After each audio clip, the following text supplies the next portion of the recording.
Okay, hello, John and Lily, and thanks so much for joining me today to chat about Knox Community Gardens. Yeah, it's so great to Morning, see Bill. you. How are you? Um, Hi, John. we, I'm great, Hello, I'm Lillie. great, and we are going to get a treat. We're going to get to actually get a little tour of the Knox Community Gardens, but this is an opportunity to just to get a little bit more backstory.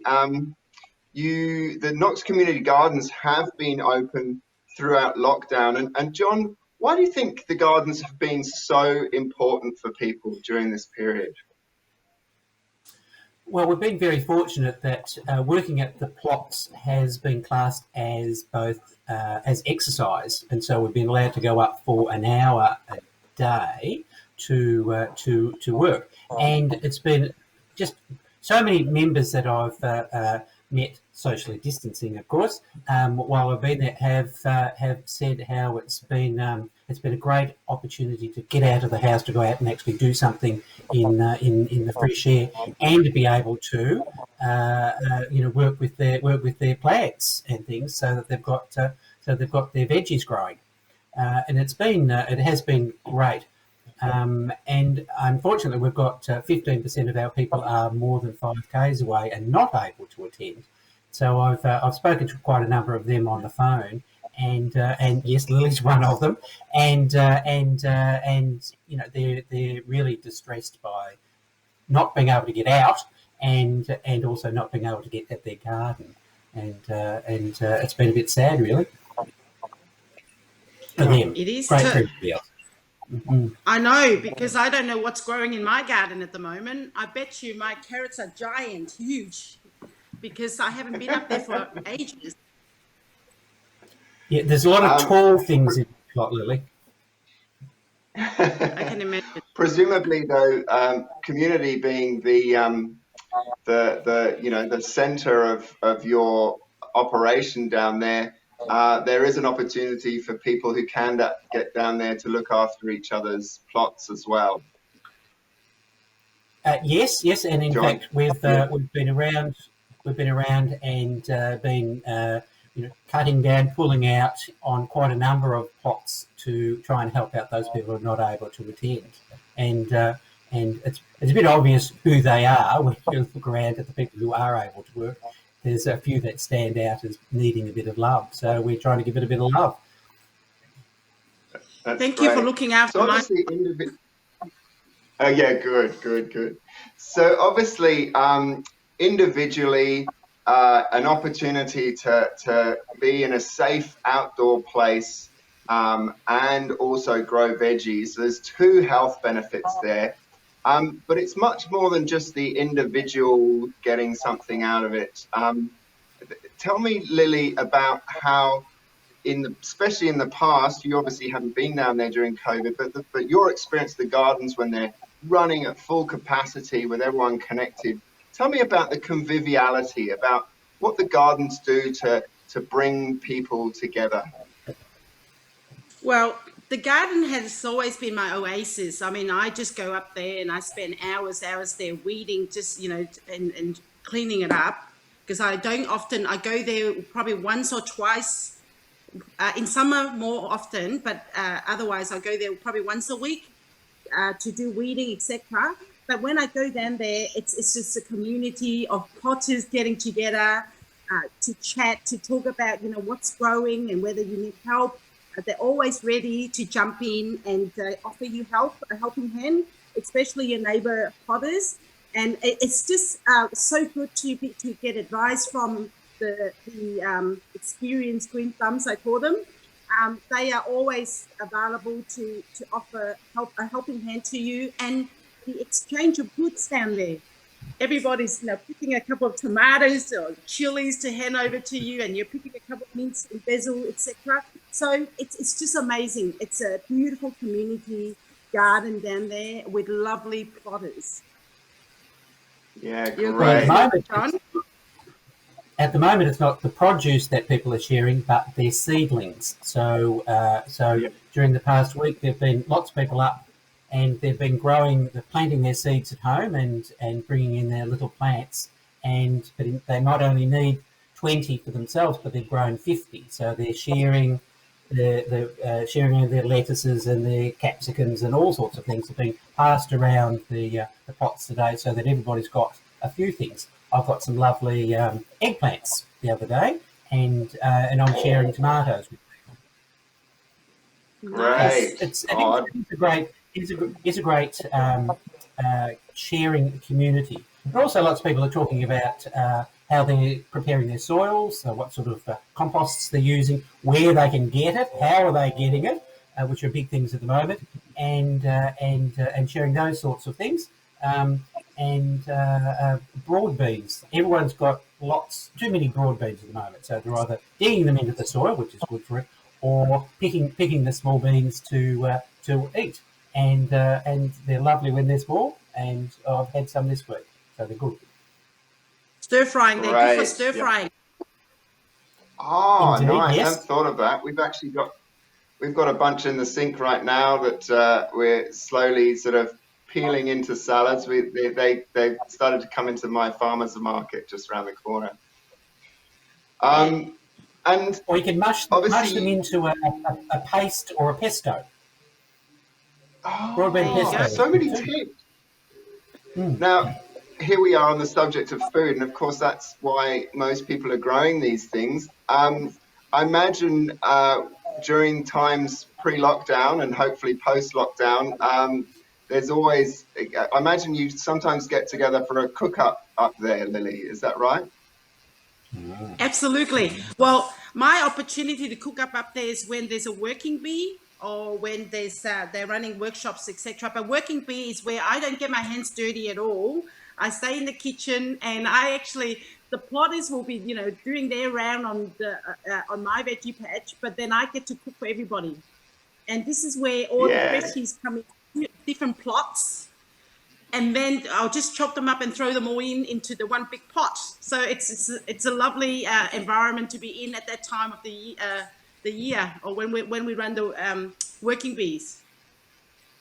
That's where the Japanese savoury pancakes are fantastic. Yes, no, I've tried that recipe too. It's a really good one, and the festival goers are going to be able to enjoy that one on Sunday as well. Lillie, yes, you said that.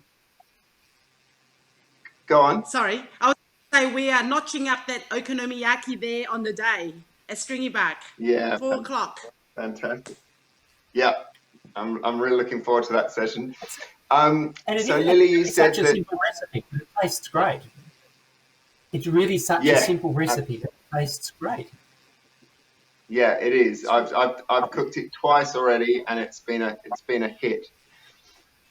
Lillie, you said that there's lots of people offering tips.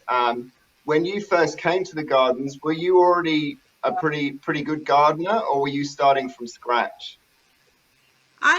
Look, we've got my parents, my brothers, they all grow stuff in their garden. I moved into a smaller complex, so I don't have, I have a courtyard, but I don't have a big garden. So I started growing things. I applied for a plot there, and the next thing you know, you've got all this experience. So I became as the baby plotter there, because I had very little knowledge about, the ground and the soil, etc.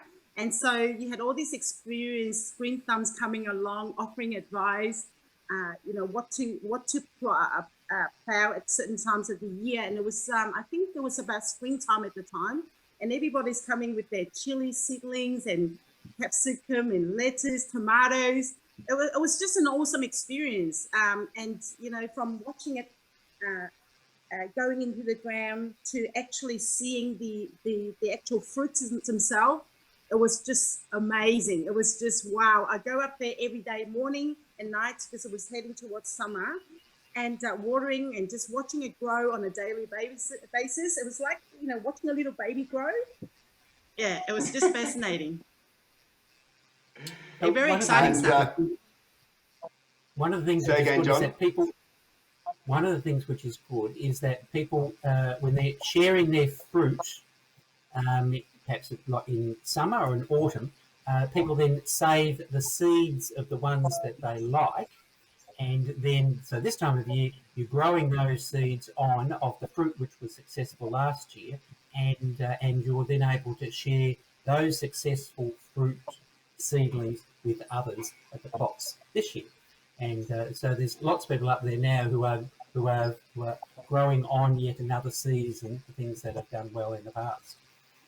So that's where you get the heritage type plants and things, ones that have been in the family for a long period of time, and so people have carrots and tomatoes and a whole range of fruit and veg that they've managed to keep from year to year, which is fantastic. I've started trying to do that a little bit, and it's fun as well as giving a good produce. Yeah, great. And because those plants are generation by generation also learning how to grow best in those particular soils and that particular climate. Exactly. And everywhere's just a little bit different. But of course, we have a magnificent spot in the foothills of the Dandenong. So when you're in our gardens, you're looking over the mountains. It's just beautiful. And we have the Blind Creek running beside us. It is a delightful spot just to sit and look, let alone work in gardens. And may I say, so, may I say, when I applied for the plot, I was told that I have a really prestigious plot down at the South Yarra end. Now, maybe you can edit it close to the creek. Right. So yes, I was very excited about my South Yarra prestigious address there. I love the fact that location even counts down at Knox Community Gardens. Yeah, absolutely. Yes. So, looking to the future, I hear that Knox Community Gardens is embarking on a redevelopment plan. It sounds very exciting. John, can you tell me a little bit about that? Well, the Knox City Council is soon to release their plan for the renewal of the Lewis Road Park, which includes along Blind Creek and the land that around us. And they're going to actually give to us some more land, and which is fantastic because it means we have quite a substantial waiting list at the moment. So we will be able to develop more plots of varying sizes and heights to try and meet the need of the community that are bursting to try and get in. So that should be announced in the very near future. We're not quite certain what it will be, but the committee of the Knox Community Gardens has been involved with that over the last 2 years in trying to influence in a positive way what we think will be a good outcome for the local community. So it's very exciting times ahead. Yeah, that's great. And one of the things that I enjoyed hearing was that there's going to be a little plot where people can just come and grow communally, that people that might be a little bit overwhelmed by being solely responsible for one plot on their own can actually just come and have a go at growing with other people. That sounds like a really great part of the development there. Yes, a truly community garden. Yeah, absolutely. So thank you very much. I'm so looking forward to coming down to visit when I can, when I'm allowed out of my 5K bubble. And in the meantime, I'm going to do my best to keep growing my veggies here. Lillie, have you got any final messages for our viewers about the importance of gardening and the opportunities that the gardens have given you over the years?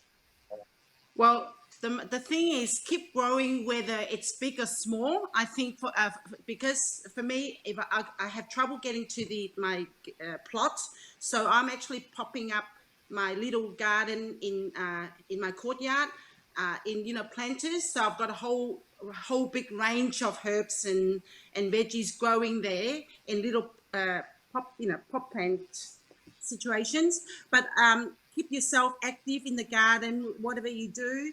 And yeah, looking forward to, and please check out the community gardens, the Knox community gardens. You can tour there. John, is that right? They can come through and look at the We're not various quite stuff. at the moment. But when it's COVID safe, come through and have a look around, because there's so much to see, and you can just bring your picnic lunch along and just spend half a day there. You can virtually spend half a day there. But before we go, please join me at for breakfast, the gourmet breakfast at Stringybark, as well as the 4 o'clock session. I'm actually cooking in the backyard of the Basin Community House. Okay, we're notching up a delicious afternoon lunch, treat, I should say. Yeah. That's great. And of course, if you're watching this after the festival is over, you can still catch those sessions on the City of Knox YouTube channel, right where you are now watching this. Any final words from you, John? Well, like Lillie said, come up and visit us. If you're interested in learning more, you can just do a Facebook or an internet search for the Knox Community Gardens, and you'll find us. And you can send us a message if you're interested in learning a little bit more and find out about our opening hours when we have them. And we really look forward to seeing you at some stage. We have people who are individuals, couples, families, and multi-generational families come up and work in the plots. And it's fantastic for everybody, and everybody's very friendly and welcoming, as we said earlier. So we look forward to seeing you there. Thank you so much, Lillie and John. And what a wonderful virtual festival this is part of. I hope you enjoy the programming on the day, and I look forward to the day when we can all meet in person. Till then, thank you very much and goodbye. Thank you for having us. Okay. Thank you. Bye. Bye. Thank you. Enjoy spring. Yes.